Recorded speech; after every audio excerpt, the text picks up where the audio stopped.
Take the rack out of the dishwasher and remove the old rack adjusters. Some of the items that you're going to need is a Whirlpool factory certified parts replacement kit, a Torx head screwdriver, and a flathead screwdriver. The first step is to remove the old adjuster. Start that off by putting in a screwdriver here and pry that off very carefully.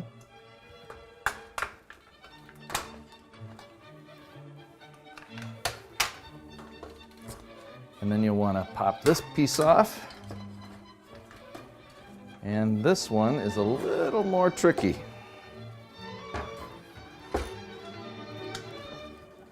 Lift up and pop it up, and it slips right off. Okay, these two clips need to be depressed in order to get this piece off right here. That holds the entire rack adjustment. Okay, this piece is a little difficult to do, but you just need to get these two clips inside, and you just have to pry, and out it pops.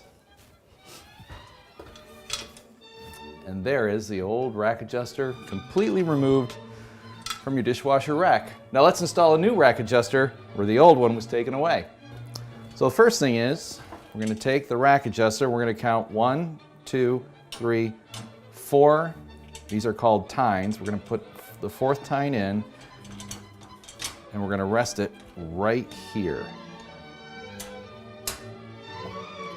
And we're going to take these, and you can see there's an open slot here. That slot is going to go right here, and then this little clip is going to clip in this little hole.